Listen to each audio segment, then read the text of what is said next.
राधे राधे, हरे कृष्णा। आप लोगों के बड़े मैसेज थे कि दीदी आप तुलसी की पूजा कैसे करते हो, तो चलो आज मैं आपको बताती हूँ कि मैं तुलसी जी की पूजा कैसे करती हूँ। तुलसी जी की पूजा करने से पहले मैं अपने लड्डू गोपाल को भी बाहर लेके आ जाती हूँ। यहाँ पे मेरी तुलसी मैया है, मेरी तुलसी मैया मेरी बालकनी पर है। तो लड्डू गोपाल की पूजा करने के बाद मैं तुलसी मैया की पूजा करने के लिए आती हूँ और लड्डू गोपाल को भी तुलसी मैया के पास ही बिठा लेती हूँ। सबसे पहले मैं उनको जल समर्पित करती हूँ। ये नियम आप पूरे कार्तिक में कर सकते हैं या फिर रोज भी कर सकते हैं, तब भी कोई परेशानी नहीं है। या फिर कार्तिक की जो एकादशी आती है ना, एकादशी से लेके पूर्णमासी तक भी कर सकते हैं। अगर आप इनको रोज करोगे ना तो इसके चमत्कारी रिजल्ट होते हैं, बहुत बहुत अच्छा लगता है। जल को समर्पित करने के बाद सबसे पहले मैं इनको हल्दी लगाती हूँ। देवउठनी एकादशी से पहले का तुलसी मैया को कभी भी सिंदूर नहीं लगाना चाहिए, इसलिए मैं सबसे पहले उनको हल्दी समर्पित करती हूँ। फिर मैं दीप प्रज्वलित करती हूँ, क्योंकि दीप मैं इसलिए प्रज्वलित करती हूँ क्योंकि दीप की जो लौ होती है उसको जलने के लिए थोड़ा सा समय चाहिए होता है, अर्थात अपने रेशों में जलने के लिए थोड़ा सा समय चाहिए होता है। फिर मैं दीप प्रज्वलित करने के बाद सुगंध के लिए अगरबत्ती भी जला लेती हूँ, क्योंकि जब सुगंधित माहौल होता है ना तो पूजा पाठ करने का बहुत ही अच्छा फल मिलता है और बहुत ही अच्छा मन लगता है। तो फिर आप देख रहे होंगे कि मैंने ऐसे अगरबत्ती जला ली है। अगरबत्ती को जलाने के बाद मैं क्या करती हूँ कि अगरबत्ती का जो स्टैंड एक लेके आती हूँ और अगरबत्ती वहीं पे लगा देती हूँ। उसके बाद मैं तुलसी मैया को समर्पित करती हूँ तिलक। अब मैं तिलक किस किस का समर्पित करती हूँ, सबसे पहले तो मैंने हल्दी समर्पित कर दी। उसके बाद मैं ये जो तिलक है, ये चंदन का तिलक मैं तुलसी मैया को समर्पित करती हूँ। साथ ही भी साथ अष्टगंधा का तिलक भी मैं तुलसी मैया को समर्पित करती हूँ। मैं तुलसी मैया को ये 3 तिलक समर्पित करती हूँ। कभी कभी केसर का तिलक भी समर्पित कर देती हूँ, वो ओकेशनली होता है। नहीं तो ये 3 जो तिलक हैं ये तो 100% समर्पित होते ही होते हैं। उसके बाद मैं तुलसी मैया पे पुष्प समर्पित करती हूँ। ये मैं अपनी डेली की तुलसी मैया की पूजा विधि आपको बता रही हूँ। पुष्प समर्पित करने के बाद मैं तुलसी मैया को गुलाब का इत्र समर्पित करती हूँ, क्योंकि तुलसी मैया लक्ष्मी जी का ही स्वरूप मानी जाती हैं, इसलिए। और लक्ष्मी मैया को गुलाब का इत्र बहुत ज़्यादा सुगंधित लगता है, तो मैं बहुत थोड़ा सा गुलाब का इत्र जो है वो समर्पित कर देती हूँ। गुलाब का इत्र समर्पित करने के बाद मैं भोग में उनको कुछ ना कुछ समर्पित करती हूँ, जैसे कि कभी केला हो गया, कोई भी फ्रूट्स आप समर्पित कर सकते हो, कोई भी मीठा आप समर्पित कर सकते हो। एकादशी पे आप मीठा नहीं समर्पित करोगे, बाकी आप कभी भी कर सकते हो। उसके बाद मैं तुलसी मैया जी की आरती प्रारंभ करती हूँ। जब मैं तुलसी मैया की जी की आरती करती हूँ ना तो मेरे को 2-3 तुलसी मैया की आरती आती हैं, मैं उनमें से कोई एक आरती कर लेती हूँ, कभी कोई सी कभी कोई सी कभी कोई सी। आप ये पूजा जो है, जैसे कि कार्तिक का महीना चल रहा है तो 4:30 5:30 बजे तक 6 बजे तक भी कर सकते हो। जब कार्तिक का महीना खत्म हो जाता है तो आप ये पूजा 6:30 7 बजे तक भी कर सकते हो, लेकिन आप जितनी सुबह सुबह ये पूजा करोगे ना आपको उतना ही आनंद आएगा। सुबह का जो समय होता है ना, अगर आप सुबह अर्ली मॉर्निंग जल्दी उठ गए तो वो आपके अपने लिए होता है। आरती करने के बाद मैं इन्हें एक ये लाके रखा हुआ है जिसमें मैं दिया रख देती हूँ, क्योंकि हवा से दिया बुझे नहीं, इसलिए मैं दिया इसमें रख देती हूँ और तुलसी माता के पास ये दिया मैं समर्पित कर देती हूँ। उसके बाद मैं तुलसी माता को धूप दिखाती हूँ। लड्डू गोपाल को भी मैं वहीं पे बिठा के रखती हूँ और लड्डू गोपाल को भी मैं धूप इत्यादि दिखाती हूँ, जबकि लड्डू गोपाल की पूजा अर्चना वंदना मैंने पहले ही कर ली है, कमरे से मैं करके लेके आई हूँ।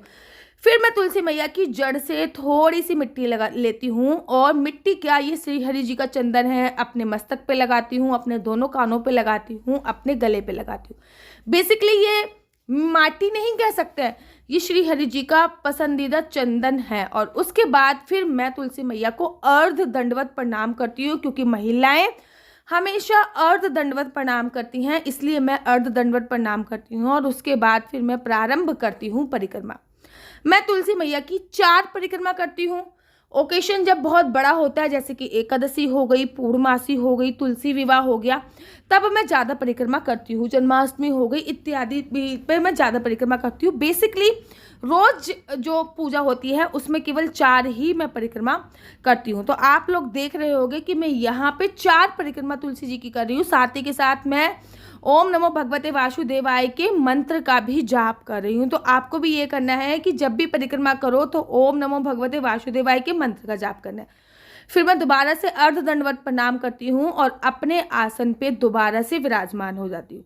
अब मैं उठाती हूँ अपनी माला झोली, और अपनी माला झोली को उठाने के बाद सबसे पहले मैं अपनी माला झोली को अपनी लगाऊंगी आंखों पे, और आंखों पे लगाने के बाद फिर मैं माला झोली से अपना जो मंत्र है, अगर आपके गुरु ने आपको कोई मंत्र दे रखा है तो आप उन मंत्रों का उच्चारण कर सकते हैं, नहीं तो आप ओम नमो भगवते वासुदेवाय का जाप कर सकते हो, नहीं तो आप महामंत्र का जाप कर सकते हो। तो फिर मैं मंत्र चैंटिंग करती हूँ। मंत्र 16 एक माला कर सकती हूँ मैं, 2 माला कर सकती हूँ, 3 माला, जो भी आपका जैसा भी नियम हो आप वैसे फॉलो कर सकते हो। जितनी बार भी आपको माला जपनी हो आप वैसे कर सकते हो। अगर गुरु ने कोई मंत्र नहीं दिया तो महामंत्र या फिर ओम नमो भगवते वासुदेवाय का जाप कर सकते हो। मैं मैक्सिमम जितना मेरे को अकॉर्डिंग टाइम होता है मैं उतनी माला का जाप कर लेती हूँ। फॉर एग्जाम्पल, अगर मैं बहुत ज़्यादा लेट हो गई हूँ, जैसे कि मेरी बेटी है, तो फिर मैं जल्दी कम माला जाप करती हूँ, बाकी बाद में करती हूँ। अगर मेरे पास प्रॉपर समय है तो फिर मैं बाद में करती हूँ। उसके बाद मैं अपनी तुलसी मैया को हल्का सा हिलाती हूँ। ये हिलाना ना मैं एकादशी पे नहीं करती हूँ और संडे वाले दिन नहीं करती, ताकि एकादशी और संडे वाले दिन मैं इसलिए नहीं करती, तो तुलसी मैया छूते नहीं है और एकादशी पर तुलसी मैया का व्रत होता है। उसके बाद जब मैं हिलाती हूँ तो कोई ना कोई पत्ता गिर जाता है, और वो मैं प्रसाद समझकर लड्डू गोपाल को समर्पित कर देती हूँ, और पूरे दिन फिर उसी प्रसाद का भोग मैं लड्डू गोपाल को लगाती हूँ। फिर यहाँ पे मैंने पूजा करी है ना, अपने लोटे से थोड़ा सा पानी वहाँ पे डालती हूँ, ताकि मेरी पूजा का जो फल है वो इंद्र देवता ना ले जाए, इसलिए हल्का सा पानी डालती हूँ।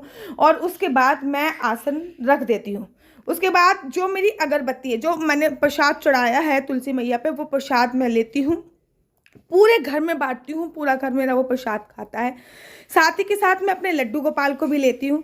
हाँ, जो धूप मैंने जलाई है, ये मैं भूल गई थी, जो मैंने धूप जलाई है ये भी मैं यहीं पे छोड़ देती हूँ, और दिया भी मैं यहीं पे छोड़ देती हूँ। धूप और दिया छोड़कर फिर मैं पूजा घर में चली जाती हूँ। ये मेरी तुलसी मैया की नित्य पूजा है। एक बात का ध्यान रखिए कि हमेशा लड़कियों को अर्ध दंडवत प्रणाम करना चाहिए, पूरा दंडवत प्रणाम नहीं करना चाहिए। दूसरी बात, पहले आपको अपने मंदिर की पूजा करनी है, उसके बाद तुलसी मैया की पूजा करनी है। मैं लड्डू गोपाल को पास में लाके इसलिए बिठाती हूँ क्योंकि जब मैं परिक्रमा करती हूँ तो लड्डू गोपाल की भी परिक्रमा हो जाती है, भगवान विष्णु की भी 4 परिक्रमा होती है, तुलसी मैया की भी 4 परिक्रमा होती है, इसलिए मैं लड्डू गोपाल को अपने साथ लाकर बिठाती हूँ। साथ ही के साथ इस बात का ध्यान रखना है कि रविवार वाले दिन और एकादशी वाले दिन आपको तुलसी को स्पर्श नहीं करना है। ठीक है, आशा करती हूँ आपको मेरी वीडियो अच्छी लगती होगी। अगर आपको मेरी वीडियो लगती है तो आप अपना यूट्यूब चैनल हरि बोल को लाइक शेयर सब्सक्राइब करना बिल्कुल भी मत भूलिए। तब तक के लिए मुझे दीजिए इजाजत। राधे राधे, हरे कृष्णा, हरि बोल। आप रविवार वाले दिन और एकादशी वाले दिन तुलसी पे दीप समर्पित कर सकते हैं। तुलसी पे रविवार वाले दिन जल समर्पित नहीं होता, लेकिन एकादशी वाले दिन तुलसी पे जल समर्पित होता है। आप रविवार वाले दिन और एकादशी वाले दिन तुलसी की परिक्रमा भी कर सकते हैं, लेकिन तुलसी को स्पर्श नहीं कर सकते।